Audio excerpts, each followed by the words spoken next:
Class. तो आज हम लोग बात करने वाले हैं स्पाइरोकीट्स के क्लासिफिकेशन के बारे में।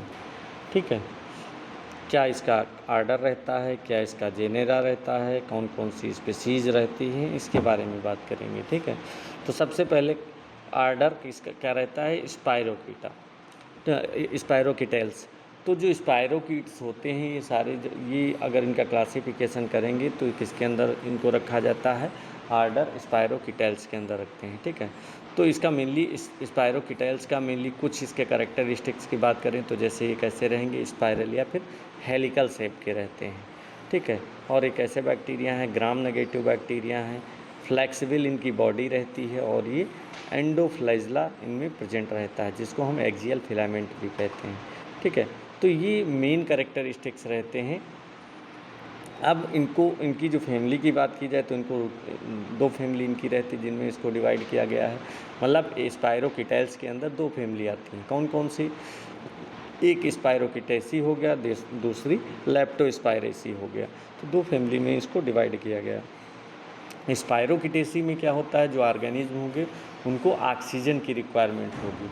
ठीक है, उसी के बेसिस पे इनको फिर डिवाइड किया गया है। स्पाइरोकीटेसी को फर्दर डिवाइड किया गया है कि कुछ एरोबिक बैक्टीरिया होंगे, फैकल्टेटिव एनारोब्स होंगे, कुछ माइक्रो एरोफिलिक्स रहेंगे, कुछ एनारोबिक बैक्टीरिया रहेंगे। तो जो एनारोबिक बैक्टीरिया रहेंगे वो ऑक्सीजन की एब्सेंस में ग्रो करेंगे।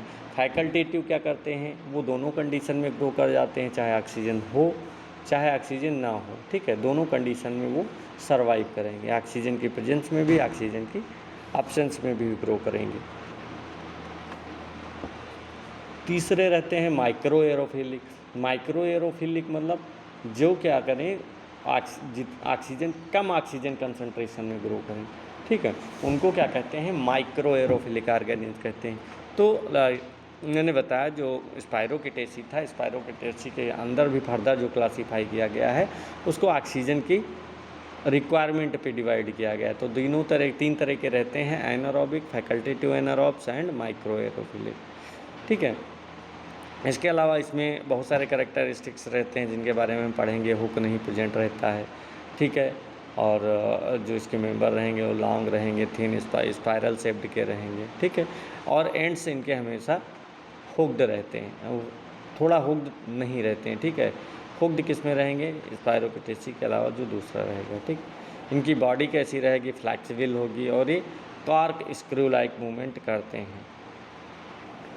ठीक है, तो ये कुछ। अब दूसरी स्पाइरोकीटेसी फैमिली में बहुत सारे आते हैं, जैसे कि अभी ट्रिपोनिमा हो गया।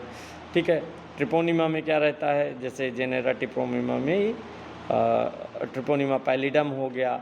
ठीक है, तो इसमें ट्रिपोनिमा पैलिडम ट्रिपोनिमा का एग्जाम्पल है जिसमें इसमें क्या रहते हैं, ये सिफिलिस काज करता है। ठीक है, तो इसके अंदर ट्रिपोनिमा अब क्या है, ट्रिपोनिमा एक जीनस है। ठीक है, तो जीनस के अंदर भी रहेगा, ट्रिपोनिमा पैलिडम हो गया जो कि सिफिलिस काज करेगा। ठीक है, तो सिफिलिस काज करता है जो कि एक कह सकते हैं ये आसानी से वहाँ पे इसको हम देख भी नहीं सकते क्योंकि ये बहुत ज़्यादा थिन रहता है। तो अगर इसकी हम रूटीन स्टीनिंग करेंगे तो वहाँ पे विजिबल जल्दी नहीं होता है। ठीक है, तो इसको क्या करते हैं, अगर देखना रहता है तो हम डार्क फील्ड माइक्रोस्कोप या फिर इम्यूनोलॉजिकल मेथड्स का यूज़ करके इनको हम देखते हैं। नेक्स्ट है बोरेलिया। बोरेलिया, इसके भी बहुत सारे एग्जांपल, जैसे बोरेलिया रिकरेंटिस हो गया, बोरेलिया बर्गदोफेरी हो गया। ठीक है, तो ये दोनों, जैसे बोरेलिया जो रिकरेंटिस रहता है ये क्या करता है, वहाँ ये रिलैप्सिंग फीवर काज करता है, मतलब वहाँ पे फीवर बार बार आता है। ठीक है, जिससे क्या होगा, जो वहाँ पे एक रिपीटेड फीवर वहाँ पे बॉडी में आता है। ठीक है, बोरेलिया बर्गदोफेरी में क्या होता है, इसको हम लाइमी डिजीज़ भी कहते हैं, काज करता है। ठीक है, तो ये क्या करेगा, जो टिक्स रहती हैं उनके द्वारा वहाँ पे ट्रांसमिशन होता है। ठीक है, तो बोरेलिया के अंदर दो स्पीसीज पढ़ेंगे, बोरेलिया रिकरेंटिस और बोरेलिया बर्गदोफेरी। अब नेक्स्ट हम बात करते हैं नेक्स्ट बात करते हैं क्रिस्टीपेरा की। ठीक है, क्रिस्टीपेरा की बात करते हैं तो ये क्या करता है, वहाँ पे जो क्रिस्टीपेरा होता है, तो जो क्रिस्टीपेरा होता है ये क्या करता है, इसमें भी बहुत सारे जो रहते हैं ऑर्गेनिज्म रहते हैं, जैसे मोलस्क हो गया। मोलस्क में ये प्रेजेंट रहता है जिसको सेलफिश कहते हैं। ठीक है, और ह्यूमन के लिए मोस्टली क्या रहेगा, नॉन पैथोजेनिक रहता है। ह्यूमन बीइंग में मोस्टली डिजीज़ काज नहीं करता है, ठीक है, और इनका मेडिकल इंपॉर्टेंस भी बहुत ही कम रहता है, ठीक है। इसके अलावा नेक्स्ट हम बात करते हैं सर्पिलोना की, ठीक है। तो जो सर्पिलोना जीनस है इसमें ये भी स्पायरोकेटेसी फैमिली का मेंबर है, ठीक है। इसमें क्या रहता है, कुछ स्पीसीज रहेंगी जो एनिमल्स और इंटेस्टाइनल जो इन्वायरमेंट होते हैं उसमें ये प्रेजेंट रहते हैं, ठीक है।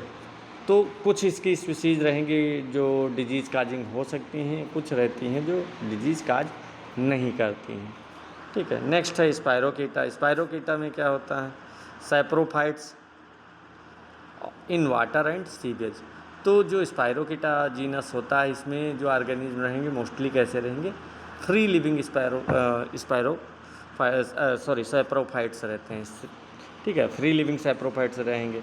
तो ये जो मोस्टली एक इस पर डिपेंडेंट रहते हैं, जो वाटर रहेगा या जो सीवेज रहता है उस पर डिपेंडेंट रहता है। तो ये जो जितने भी डिकेइंग मैटर होंगे वो वहीं प्रेजेंट रहते हैं, क्योंकि ये उनको यूटिलाइज करके फिर सर्वाइव करेंगे, ठीक है।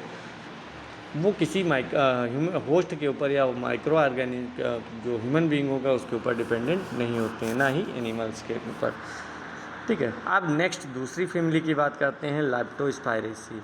लेप्टोस्पायरेसी ऑब्लिगेट एरोप्स। तो जो लेप्टोस्पायरेसी रहेगा इसके जितने भी ऑर्गेनिज्म रहेंगे वो कैसे रहेंगे, ऑब्लिगेट एरोप्स रहेंगे। ऑब्लिगेट एरोप्स का मतलब क्या होता है, ये टोटली ऑक्सीजन की प्रेजेंस में ही ग्रो करेंगे, ऑक्सीजन पे कम्प्लीटली डिपेंडेंट रहते हैं। इन्हें ग्रोथ के लिए क्या होगा या फिर सर्वाइव करने के लिए ऑक्सीजन की रिक्वायरमेंट होगी ही, ठीक है। बिना ऑक्सीजन के ना ये सर्वाइव कर पाएंगे ना वहाँ पे डिवाइड कर पाएंगे, ठीक है। तो ऑक्सीजन की रिक्वायरमेंट इनके लिए सबसे इम्पॉर्टेंट रहते हैं। अब इनके जेनेरा की बात करें, अच्छा इनकी मार्फोलॉजी की बात करें तो ये मार्फोलॉजी कैसे रहेंगे, हुक्ड एंड। तो मैंने उसमें बताया था कि हुक्ड प्रेजेंट नहीं होता है, लेकिन यहाँ पे क्या रहता है, इनके में हुक प्रेजेंट रहता है, ठीक है, हुक प्रेजेंट रहेगा वहाँ पे। तो ये एक इनका कैरेक्टरिस्टिक फीचर रहता है। अब इसमें सबसे पहले बात करते हैं लेप्टोस्पायरा जेनेरा, कौन सा, स्पायरा। लेप्टोस्पायरा में बहुत सारे, जैसे लेप्टोस्पायरा इंटेरोगेंस, ठीक है, लेप्टोस्पायरेसिस काज करता है, वेल्स डिजीज़ करता है। तो इंटेरोगेंस क्या करेगा, वहाँ पे जो ह्यूमन बीइंग के अंदर एक डिजीज़ काज करता है जिसको लेप्टोस्पायरोसिस कहते हैं, ठीक है। तो मोस्टली ये स्प्रेड किसके थ्रू होता है, तो ये जो कंटेमिनेटेड वाटर हो गया या जो एनिमल्स का यूरिन हो गया, अगर इसके कांटेक्ट में आते हैं तो स्प्रेड हो सकता है, ठीक है। इसके शेप की बात करें तो कैसा रहेगा, थिन होगा, स्पाइरल होगा और दोनों एंड पे वहाँ पे हुक प्रेजेंट होंगे, ठीक है। तो स्पायरोकीटा में क्या था, वहाँ पे हुक नहीं प्रेजेंट थे। स्पायरोकेटेसी में फैमिली और लेप्टोस्पायरेसी में क्या है, यहाँ पे हुक प्रेजेंट हैं। उसमें मैंने बताया था मोस्टली एनारोब्स हो गए, ठीक है, फैकल्टेटिव एनारोब्स हो गए और माइक्रो एरोफिलिक प्रेजेंट रहते थे, माइक्रो ऑर्गेनिज्म। यहाँ पे कौन से प्रेजेंट रहेंगे, ऑब्लिगेट एरोब्स। मतलब अगर वहाँ पे ऑक्सीजन की एब्सेंस होती है तब ग्रो करेंगे, या फिर ऑक्सीजन की प्रेजेंस और एब्सेंस दोनों में ग्रो कर सकते हैं, और लो ऑक्सीजन कंसंट्रेशन में भी ग्रो कर सकते थे लेप्टोस्पायरेसी के मेंबर, जो स्पायरोकेटेसी फैमिली थी उसके मेंबर्स। लेप्टोस्पायरेसी में टोटली ऑक्सीजन पे डिपेंड करेंगे। यहाँ पर जैसे जैसे ऑक्सीजन की कंसंट्रेशन डिक्रीज करेगी वहाँ पे जो माइक्रो ऑर्गेनिज्म होगी उनकी ग्रोथ वहाँ पे इनहिबिट होगी, ठीक है। तो मोस्ट कॉमनली जो लेप्टोस्पायरा इंटेरोगेंस है ये कहाँ पे प्रेजेंट रहता है, तो ये जो कंटेमिनेटेड यूरिन रहता है, वाटर हो गया, ठीक है, वहाँ पे प्रेजेंट रहेगा। और इसके शेप की बात करें तो कैसा रहेगा, वहाँ पे शार्प, थिन, स्पाइरल और बोथ एंड पे ये कैसा रहेगा, हुक्ड रहेगा, हुक लाइक स्ट्रक्चर प्रेजेंट रहते हैं। ये इनका एक कैरेक्टरिस्टिक फीचर था, ठीक है। तो अब इसमें हम बात करते हैं वहाँ पे जेनेरा कौन कौन से होते हैं, ठीक है।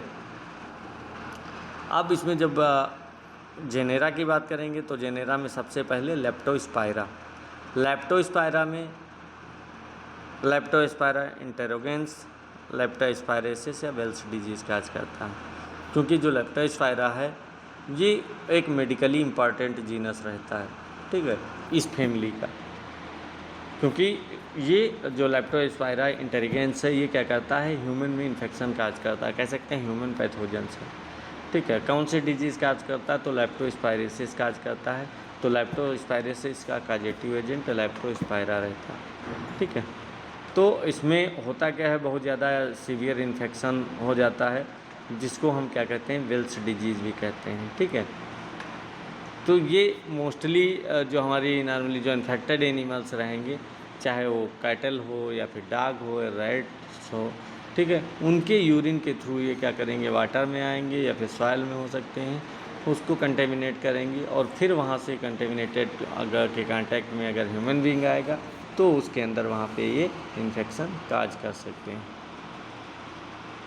ठीक है, तो ये ह्यूमन बीइंग में इन्फेक्शन किसके थ्रू फैलाएंगे, तो कोई कैटल होगा या डॉग होगा या रैट होगा, उनके द्वारा जो कंटेमिनेटेड होगा उसके थ्रू ये क्या करते हैं, वहाँ पे फैलाते हैं। ठीक है, अब बात करें, अच्छा लेप्टोस्पाइरोसिस की बात करें तो ये कैसी है, एक बैक्टीरियल डिजीज़ होगी ही, क्योंकि बैक्टीरिया काज कर रहा है। लेकिन इसमें अब कॉमन सिम्टम्स क्या अपीयर होंगे, तो वहाँ पे फीवर हो गया या हेडेक हो गया, रेडनेस हो जाती है और वहाँ पे मसल्स पेन होता है। और सीवियर केसेस में, जिसको हम वेल्स डिजीज़ कहते हैं, उसमें फिर किडनी फेलियर की कंडीशन डेवलप हो सकती है या फिर जॉइंटिस हो सकता है, लीवर डैमेज हो सकता है या ब्लीडिंग जैसी कंडीशन वहाँ पे डेवलप हो सकती हैं। और एंड में क्या होगा, मल्टीपल ऑर्गन फेलियर की कंडीशन भी डेवलप हो सकती हैं। ठीक है, अब इसके बाद सेकंड जेनेरा की बात करते हैं, ब्रैकीस्पायरा। तो ब्रैकीस्पायरा में मेनली जो एनिमल्स होते हैं उनमें डिजीज़ प्रोड्यूस करते हैं। ठीक है, अब ब्रैकीस्पायरा में ये हाइड्रोस्ट्रेंसिस इंस्ट्रेरिया कह सकते हैं, जो ये बैक्टीरिया रहता है, ये क्या करेगा, वहाँ पे जो पिग्स हैं, पिग्स में ये काज करता है स्वाइन डाइसेंट्री। तो जो पिग्स रहेंगे स्वाइन डाइसेंट्री उनमें काज करेगा। ठीक है, मोस्टली ये क्या करेगा, जो लार्ज इंटेस्टाइन होता है उसको इफेक्ट करता है। ठीक है, जिससे क्या होता है, वहाँ पे सीवियर डायरिया या फिर इंटेस्टाइनल इन्फ्लामेशन प्रोड्यूस होता है। ठीक है, ये ह्यूमन बीइंग में इन्फेक्शन नहीं काज करेगा। ठीक है, ये मेनली जो पिग रहता है उसमें इन्फेक्शन काज करता है। ठीक है, तो ये जो स्पाइरोकीटा हो गया, तो जितने भी out of all genera only 3 are pathogenic to human. तो स्पाइरोकीट्स के अंदर भी कई बहुत सारे जेनेरा हैं, लेकिन जो ह्यूमन बीइंग में डिजीज़ काज करेंगे वो मोस्टली 3 जेनेरा रहते हैं। कौन कौन से, ट्रिपोनिमा, बोरेलिया और लेप्टोस्पाइरा, ये 3 रहते हैं। ट्रिपोनिमा क्या काज करता है, सिफिलिस काज करता है। अगर जिस स्पीसीज़ की बात करें तो ट्रिपोनिमा पैलिडम जो डिजीज़ काज करता है। ठीक है, सेकंड हो गया बोरेलिया। तो बोरेलिया पहले ही बता चुके हैं क्या करता है, रिलैप्सिंग फीवर काज करता है या फिर इसको लाइमी डिजीज़ भी कहा जाता है। ठीक है, तो वो काज करेगा। तो इसमें बहुत सारी बोरेलिया के अंदर भी स्पीसीज़ हैं, जैसे बोरेलिया बर्गदोफेरी हो गया, बोरेलिया रिकरेंटिस हो गया। तो रिकरेंटिस तो रिलैप्सिंग फीवर काज करता है, बोरेलिया बर्गदोफेरी लाइमी डिजीज़ काज करेगा। ठीक है, इसी तरह लेप्टोस्पाइरा की बात करें तो लेप्टोस्पाइरा लेप्टोस्पाइरोसिस काज करता है, वेल्स डिजीज़ जिसको कहते हो। तो ये स्पीसीज़ कौन सी रहती है, तो लेप्टोस्पाइरा इंटरोगेंस रहती है। ठीक है, तो ये जो तीनों जेनेरा हैं ये मेडिकली माइक्रोबायोलॉजी में सबसे ज़्यादा इम्पॉर्टेंट रहते हैं, क्योंकि ये ह्यूमन में क्लिनिकली सिग्निफिकेंट इन्फेक्शन प्रोड्यूस करते हैं। ठीक है, अब हम बात करते हैं नॉन पैथोजेनिक जेनेरा कौन कौन से रहते हैं। तो सबसे पहले spirochaeta, saprophytes in water and sewage, जैसे पहले भी बता चुके हैं हम। जो स्पाइरोकीटा रहता है इसमें जो बैक्टीरिया होंगे वो कैसे रहेंगे, फ्री लिविंग ऑर्गेनिज्म होंगे। ठीक है, मतलब वो वाटर पॉन्ड्स या रिवर और जो सीवेज रहेगा वहाँ पे प्रेजेंट होते हैं। ठीक है, और इसके अलावा जो डिकेइंग ऑर्गेनिक मैटर होगा उस पर ये टोटली डिपेंडेंट रहते हैं। ठीक है, उसके थ्रू ये सर्वाइव करेंगे। अगर वहाँ पे जेनेटिक मटेरियल नहीं होगा तो ये सर्वाइव नहीं करेंगे। ठीक है, क्योंकि ये जितने भी डिकेइंग मैटर होगा, चाहे वो तुम्हारा सड़ा गला चीज़ें रहती हैं या फिर डेड एनिमल्स होगा, उसको ये क्या करेंगे, वहाँ से ये जितने भी ऑर्गेनिक न्यूट्रिएंट्स होते हैं उनको लेते हैं और वहीं से डिजीज़ वहाँ से ले करेंगे और अपनी लाइफ साइकिल को कंप्लीट करते हैं। ये ह्यूमन बीइंग में कोई डिजीज़ काज नहीं करते हैं। ठीक है। इसी तरह एक नेक्स्ट जेनेरा है जिसको क्रेस्टिस्पायरा कहते हैं, कॉमनसेलिज्म इन मोलस्क। तो जो क्रेस्टिस्पायरा है जीनस, ये मेनली क्या करता है, जो मोलस्क रहते हैं, ठीक है, और जैसे ऑयस्टर हो गया, उसके अंदर ये क्या करते हैं, वहाँ पे प्रेजेंट रहते हैं। तो वहाँ भी ये क्या करेंगे, एज ए कॉमनसेलिज्म की तरह बिहेव करते हैं। मोस्टली मेनली कॉमनसेलिज्म मोस्टली क्या करेंगे, वो जिस होस्ट के अंदर रहेंगे वहाँ पे कोई इन्फेक्शन नहीं काज करेंगे, वहाँ पे कोई उनको हार्मफुल नहीं कंडीशन क्रिएट करेंगे। तो ये मोलस्का के अंदर वहाँ पे प्रेजेंट रहते हैं एज ए कॉमन सेल की तरह। तो ये क्या करेंगे, वहाँ पे रहेंगे, वहाँ से न्यूट्रिशन प्रोवाइड लेंगे और उसको कोई हार्मफुल कंडीशन में नहीं डेवलप करेंगे उसके अंदर, ठीक है। केवल वहाँ से क्या करेंगे, अपने न्यूट्रिशन लेते हैं, अपनी लाइफ साइकिल कंप्लीट करते हैं, ठीक है। तो इसीलिए इनको क्या कहते हैं, कॉमन सेलिस्ट कहते हैं। कॉमन सेलिस्ट का मतलब होता है कोई पैरासाइट्स कह सकते हैं, कोई ऐसा माइक्रो ऑर्गेनिज्म या फिर कोई ऐसा एनिमल्स जो क्या हो, किसी होस्ट सेल, किसी दूसरे एनिमल्स पे डिपेंडेंट हो और वहाँ से उस पूरा न्यूट्रिशन, अपनी पूरी लाइफ साइकिल कंप्लीट कर रहा हो, लेकिन वो जिस होस्ट पे डिपेंडेंट है उसको कोई वो हार्मफुल वहाँ पे कंडीशन नहीं क्रिएट कर रहा, वहाँ उसको कोई नुकसान नहीं पहुँचा रहा है, केवल उसे ले रहा है, उसको कोई ना दे रहा है ना उसको कोई नुकसान पहुँचा रहा है, ठीक है। तो इसीलिए जो ये कैसा है, नॉन पैथोजेनिक ये भी रहता है, ठीक है, ये भी कोई डिजीज़ वहाँ पे काज नहीं करता है, ठीक है। तो ये था आपका क्लासिफिकेशन, जिनमें स्पायरोकिटेल्स एक जीनस है जिसके अंदर 2 फैमिली पढ़ेंगे, एक स्पायरोकिटेसी हो गया, दूसरा लेप्टोस्पायरेसी हो गया, ठीक है। इसके अंदर मैंने फर्दर जीनस के बारे में पढ़ा, तो अलग अलग जीनस पढ़े, लेकिन मोस्ट इम्पॉर्टेंट अगर हम स्पीसीज़ के बारे में पढ़ेंगे तो कौन सी स्पीसीज़ पढ़ेंगे, 3 स्पीसीज़ पढ़ेंगे, ट्रिपोनिमा और बोरेलिया और लेप्टोस्पायरा। ट्रिपोनिमा में ट्रिपोनिमा पैलिडम सबसे इम्पॉर्टेंट है, बोरेलिया में बोरेलिया रिकरेंटिस हो गया, बोरेलिया बरगदी फेरी हो गए, वो इम्पॉर्टेंट है, ठीक है। ये तुम्हारे इम्पॉर्टेंट है। नॉन पैथोजेनिक में स्पायरोकीटा और ये दोनों ह्यूमन बीइंग में नहीं पाए जाते, वहाँ पे नहीं पाए जाते हैं। एक किस पे डिपेंड रहता है, एक डिपेंडेंट रहता है जो वेस्ट प्रोडक्ट होता है, वेस्ट मटेरियल होता है, उस पर डिपेंडेंट रहता है, ठीक है, जिसको हम सैप्रोफाइट्स कहते हैं, उनमें डिपेंडेंट रहेगा स्पायरोकीटा।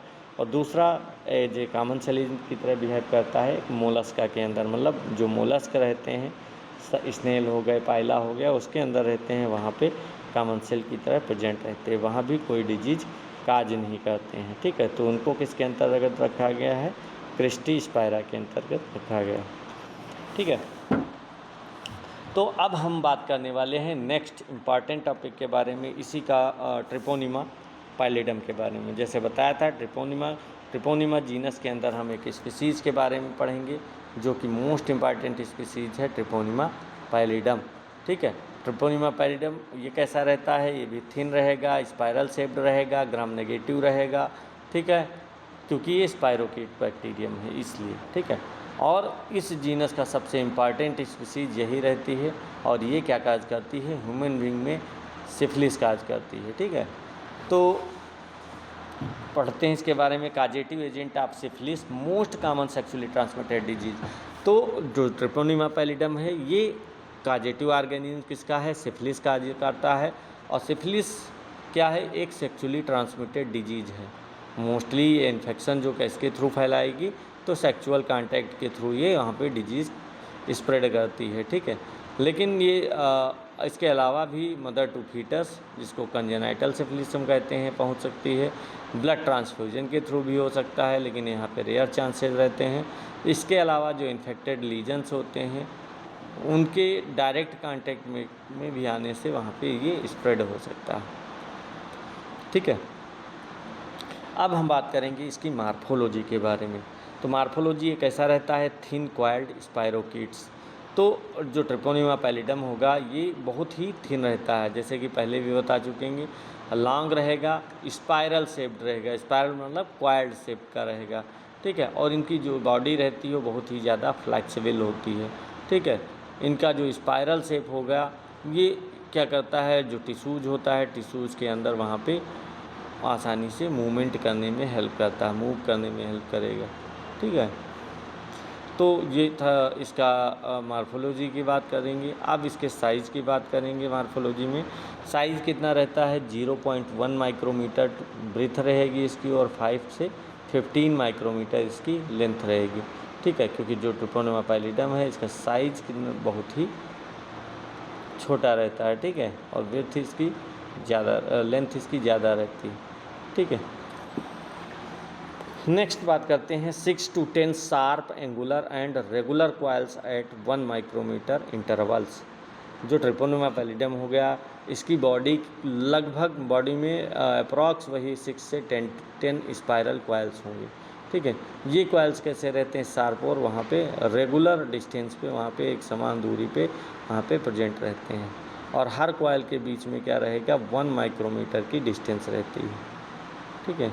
तो जो यही रेगुलर स्पायरल अपीयरेंस होता है इसका शेप, उसके कारण हम इसको क्या कर सकते हैं, आइडेंटिफाई कर सकते हैं, ठीक है। इसके अलावा नेक्स्ट हम लोग बात करते हैं मोटेलिटी के बारे में। मोटेलिटी का होता है मूवमेंट, तो actively motile due to endoflagella axial filament. तो जो ट्रिपोनेमा पैलिडम होगा ये क्या करता है, एक्टिवली मोटाइल बैक्टीरिया रहता है, ठीक है। तो मूवमेंट किसके थ्रू करेगा, तो एंडोफ्लैजिला हो गया या फिर एक्सियल फिलामेंट्स, ठीक है। तो ये जो फ्लैजिला रहते हैं, एंडोफ्लैजिला नाम से ही लग रहा है, एंडो मीन्स अंदर और फ्लैजिला में, ये क्या करते हैं, जो हमारी सेल रहेगी, जो फ्लैजिला की सेल रहेगी उसके अंदर प्रेजेंट रहेंगे, बाहर से मूवमेंट वहाँ पे नहीं करते हैं, ठीक है। तो एंडोफ्लैजिला प्रेजेंट रहेगा या फिर एक्सियल फिलामेंट होगा, ये क्या करेगा, जो फ्लैजिला रहेगा ये ट्विस्टिंग मूवमेंट के लिए वहाँ पे रिस्पॉन्सिबल होता है, ठीक है। तो ये फ्लैजिला बाहर से अपीयर नहीं होता लेकिन ये अंदर रहता है, ठीक है। सो 3 टाइप्स ऑफ मोटेलिटी, ये 3 टाइप्स की मोटेलिटी शो करता है। कौन कौन सी, सबसे पहले एक्टिवली मोटाइल, हाँ 3 टाइप्स की mortality, flexion of entire body. तो फ्लैक्शन ऑफ इंटायर बॉडी मतलब क्या होता है, जो मूवमेंट होगा पूरी बैक्टीरिया की बॉडी वहाँ पे इन्वॉल्व होती है, ये आगे की तरफ बेंड करेगा, फिर सीधा होगा, फिर बेंड करेगा, फिर सीधा होगा, तो ये क्या रहता है, इस मूवमेंट को हम लोग कहते हैं फ्लैक्शन ऑफ इंटायर बॉडी, ठीक है। तो यहाँ पे जो मूवमेंट होगा वो टिश्यूज़ को आगे वहाँ पे बढ़ाने में हेल्प करेगा, ठीक है। सेकेंड इसका मूवमेंट रहता है बैकग्राउंड एंड फॉरवर्ड मूवमेंट, ठीक है। तो बैकग्राउंड मूवमेंट में क्या होगा, जैसे जो ट्रिपोनेमा पैलिडम इसका एग्जाम्पल है, ठीक है। बैकग्राउंड मूवमेंट में और फॉरवर्ड मूवमेंट में तो क्या होता है, यहाँ पे जो बैक्टीरिया होगा ये क्या करेगा, वहाँ पे आगे की तरफ और पीछे की तरफ, मतलब फॉरवर्ड एंड बैकवर्ड दोनों की तरफ मूवमेंट करेगा, ठीक है, दोनों की तरफ मूवमेंट करेगा। तो ये चाहे दोनों डायरेक्शन में मूवमेंट कर सकता है, आगे की तरफ भी कर सकता है और पीछे की तरफ कर सकता है। इससे जो बॉडी टिश्यूज होंगे वो आगे कह सकते हैं आसानी से वहाँ पे नेविगेट इसको करेंगे, ठीक है। इसके अलावा रोटेशनल अराउंड लॉन्ग एक्सिस, तीसरा मूवमेंट कैसा होता है, तो ये क्या करेगा, अपनी जो इसकी लंबी एक्सिस रहती है उसके चारों ओर वहाँ पे मूवमेंट करता है, जिसको हम क्या कहते हैं, cork screw like rotational movement कहते हैं, ठीक है। तो ये एक रोटेटिंग मूवमेंट होता है, और जो ठीक है, तो ये क्या करेगा, थिक म्यूकस हो गया, जो कनेक्टिव टिश्यू हो गया, ब्लड वेसल्स वाल हो गई, उनको पेनिट्रेट करने में, वहाँ पे उसके अंदर पेनिट्रेट करने में हेल्प मिलती है, ठीक है। तो ये 3 तरह के इनका अंदर मूवमेंट होता है, फ्लैक्शन ऑफ इंटायर बॉडी हो गया, बैकवर्ड एंड फॉरवर्ड मूवमेंट हो गया, रोटेशनल मूवमेंट हो गया अराउंड द लॉन्ग एक्सिस, जिसको हम कार्क स्क्रू लाइक मूवमेंट भी कहते हैं, ठीक है। Next, as it moves secondary curves appears and disappears but primary spiral structure remain constant. तो जब ट्रिपोनेमा पैलिडम मूव करेगा तो इसके बॉडी पर क्या होगा, जो टेम्परेरी सेकेंडरी कर्व्स होते हैं वो बनेंगे और वो एंड हो जाएंगे, पहले बनेंगे फिर एंड हो जाएंगे, लेकिन उनके जो प्राइमरी स्पाइरल कॉइल्स होते हैं वो कंटिन्यूअसली वहाँ पे बने रहते हैं, ठीक है। इसीलिए जो बेसिक स्पाइरल स्ट्रक्चर होता है वो इसका कभी चेंज नहीं होता है, ठीक है। नेक्स्ट हम लोग बात करते हैं यहाँ पे too thin to visualise with simple gram stain. तो अगर हम ट्रिपोनेमा पैलिडम को स्टेनिंग करते हैं तो ये इतना ज़्यादा थिन होता है कि नॉर्मल स्टेनिंग करने से, जिसको हम ग्राम स्टेन कहते हैं, ग्राम स्टेनिंग करने से वहाँ पे अपीयर नहीं होता, क्योंकि अगर देखा जाए तो इसकी विड्थ कितनी होती है, 0.1 माइक्रोमीटर होती है। ठीक, तो जब 0.1 माइक्रोमीटर होगा तो ये इतना थिन बैक्टीरिया होगा, अगर इसकी स्टेनिंग करेंगे तो वहाँ पे क्लियरली ये विजिबल वहाँ पे नहीं होगा। Can be stained by silver impregnation method. तो जो ट्रोपोनिमा पैलिडम होता है इसको किससे करेंगे वहाँ पे, अगर देखने के लिए जो सिल्वर इम्प्रेगनेशन मेथड रहता है, ये उसकी स्टेनिंग टेक्निक्स रहती है, उसका यूज करते हैं। तो इस मेथड में क्या करेंगे, जो सिल्वर साल्ट्स होंगे वो बैक्टीरिया की सरफेस पे वहाँ पे डिपॉजिट हो जाएंगे। तो जब डिपॉजिट हो जाएंगी तो उसके कारण वहाँ पे उसकी जो विजिबिलिटी होती है वो इंक्रीज हो जाती है। ठीक है, तो इसमें डिमॉन्स्ट्रेटेड बाय कौन कौन से, सिल्वर इम्प्रेगनेशन मेथड हो गया, मेक बाय बैक्टीरियल विजिबल, दूसरा कौन सा होता है, डार्क फील्ड माइक्रोस्कोप हो गया, और तीसरा कौन सा होता है वहाँ पे कह सकते हैं इम्यूनोफ्लोरेसेंस टेक्निक्स होती है। अब डार्क फील्ड माइक्रोस्कोप में क्या करते हैं, जो ट्रोपोनिमा पैलिडम होगा उसके लिए टेक्निक्स मोस्टली इंपॉर्टेंट रहती है, क्योंकि इसमें क्या करेंगे, जो लिविंग बैक्टीरिया होगा वो उसको बिना स्टैंड किए वहाँ पे हम देख सकते हैं। ठीक है, क्योंकि जो डार्क फील्ड माइक्रोस्कोप रहता है उसका बैकग्राउंड कैसा रहता है, डार्क बैकग्राउंड रहता है। ठीक है, पर जो बैक्टीरिया रहेगा वहाँ पे बैक्टीरिया ब्राइट और वहाँ पे शाइनिंग दिखाई देगा। ठीक है, तो इसकी जो एक्टिव कार्क लाइक मोर्टेलिटी होती है उसको भी यहाँ पे क्लियरली ऑब्जर्व कर सकते हैं। ठीक है, तो इसीलिए जो फ्रेश लीजन होगा, फ्रेश लीजन के लिए जो फ्रेश लीजन हम लेते हैं उस स्पेसिमेंस को, उसको डायग्नोस करने में इसको हम इस मेथड को प्रेफर करते हैं। नेक्स्ट है इम्यूनोफ्लोरेसेंस टेक्निक्स, हाईली सेंसिटिव। तो ये भी एक एडवांस्ड डायग्नोस्टिक टेक्निक्स होती हैं। तो इसमें क्या करते हैं, जो फ्लोरेसेंट डाई होती है उससे लेबल्ड एंटीबायोटिक्स हो गया, जो ट्रोपोनिमा पैलिडम हो गया, उसके एंटीजेंस के साथ वहाँ पे बाइंड करेगी। इसके बाद वहाँ पे फ्लोरेसेंस माइक्रोस्कोप में हम बैक्टीरिया को देखेंगे तो वहाँ पे ये ब्राइटली वहाँ पे दिखेगा। ठीक है, तो ये टेक्निक बहुत ज़्यादा हाईली सेंसिटिव होगी और बहुत ही कम नंबर ऑफ बैक्टीरिया की प्रेजेंस को हम भी यहाँ पे डिटेक्ट कर सकते हैं, क्योंकि जो यहाँ पे बैक्टीरिया होगी उसका थिन रहेगा। ठीक है, तो अगर इनका नंबर भी कम रहेगा तो और ज़्यादा वहाँ पे इनकी विजिबिलिटी डिक्रीज हो जाएगी। तो उस कंडीशन में क्या करते हैं, हम इम्यूनोफ्लोरेसेंस टेक्निक्स का यूज करते हैं, क्योंकि ये हाईली सेंसिटिव होती है। ठीक है, और एक एडवांस डायग्नोस्टिक टेक्निक्स होती है। तो एडवांस डायग्नोस्टिक टेक्निक्स होगी जिसमें क्या करेंगे, हम फ्लोरेसेंट डाई लेंगे, फ्लोरेसेंट डाई से पहले उसको हम स्टैनिंग करेंगे। ठीक है, फिर वहाँ पे जो ट्रोपोनिमा पैलिडम होगा तो जब स्टैनिंग करेंगे तो क्या होता है, वहाँ पे जो एंटीबॉडीज रहती हैं, ठीक है, वो ट्रोपोनिमा के पैलिडम के जो एंटीजन होते हैं उसके साथ बाइंड कर लेंगी। ठीक है, तो इसके कारण वहाँ पे जो उसके बाद हम माइक्रोस्कोप कौन सा लेते हैं, फ्लोरेसेंट माइक्रोस्कोप लेते हैं। फ्लोरेसेंट माइक्रोस्कोप में वहाँ पे ये क्लियरली विजिबल होंगे जाके, चाहे वहाँ पे लार्ज नंबर ऑफ बैक्टीरिया हों, चाहे उनकी जो नंबर ऑफ बैक्टीरिया हों वो वहाँ पे कम हो। ठीक है, तो ये अलग अलग बैक्टीरिया रहेंगे। तो मैंने इसकी मार्फोलॉजी में बताया, इसका या मार्फोलॉजी में इसका शेप याद रखना, इसका साइज़ याद रखना। ठीक है, और क्योंकि इसका साइज़ कम होता है और वहाँ पे इनको जो कॉइल्स रहते हैं 6 से 10 रेगुलर कॉइल्स बनते हैं। ठीक है, और इनकी मोटेलिटी जो रहेगी, कितने टाइप्स की मोटेलिटी होती है, तो बताया 3 टाइप्स की मोटेलिटी होती है। फ्लैक्शन हो गया, फ्लैक्शन करके मूवमेंट करते हैं। इसके अलावा ये बैकग्राउंड और फॉरवर्ड की तरफ मूवमेंट करते हैं। इसके अलावा तीसरा रहता है कार्क स्क्रू लाइक मूवमेंट, जिसको हम रोटेशनल मूवमेंट भी कहते हैं।